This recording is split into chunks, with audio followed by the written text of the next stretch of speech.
বন্ধুরা, আজকে রান্না করব চিতল মাছের কালিয়া।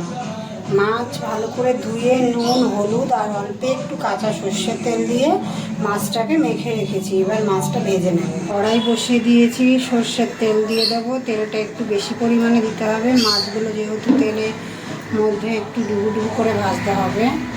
তেল ভালো করে গরম করে নিয়েছি। এবার মাছের পিসগুলো ছেড়ে দেবো।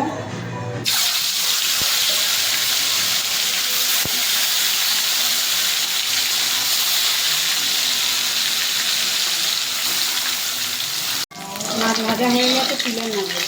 এইভাবে সব মাছগুলো আমি ভেজে নেব। উল্টে পাল্টে মাছটা লালচে করে ভেজে নিয়েছি। মাছ সব ভাজা হয়ে গেছে। একটা বড় সাইজের পেঁয়াজ নিয়েছি, এটাকে বেরেস্তা করে নেব।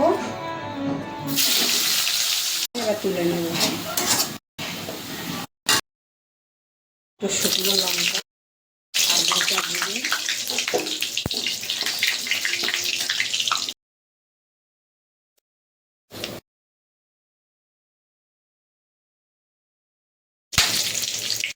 এখানে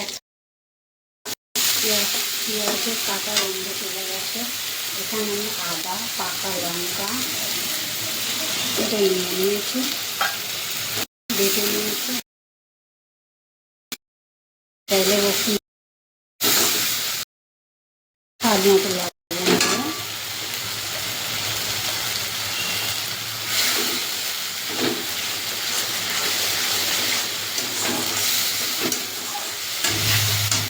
এবার দিয়ে দেবো টমেটো। টমেটো আমি বেশ করে নিয়েছি, একটা টমেটো নিয়েছি মিডিয়াম সাইজে। জিরে ধনে বাটা দিয়ে দেবো, হলুদ দিয়ে দেবো, মশলার বাটিটা দিয়ে একটু জল দেবো। এই জলে মশলাটা ভালোভাবে কষিয়ে নেব। মশলা খুব ভালো করে কষানো হয়ে গেছে। এই যে তেল পুরো ছেড়ে দিয়েছে, দেখো মশলা কষানো হয়ে গেছে। এবার জল দিয়ে দেবো। ঝোল ফুটে গেছে, ভেজে রাখা মাছগুলো এবার দিয়ে দেবো।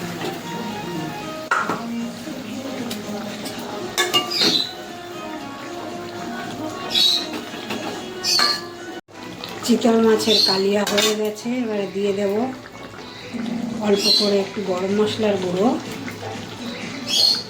আর দেবো হাফ চামচের মতন। কালিয়া হয়ে গেছে। দেখো বন্ধুরা, এইভাবে বানিয়ে খেয়ে দেখবে, এক থালা ভাত খেয়ে নেবে।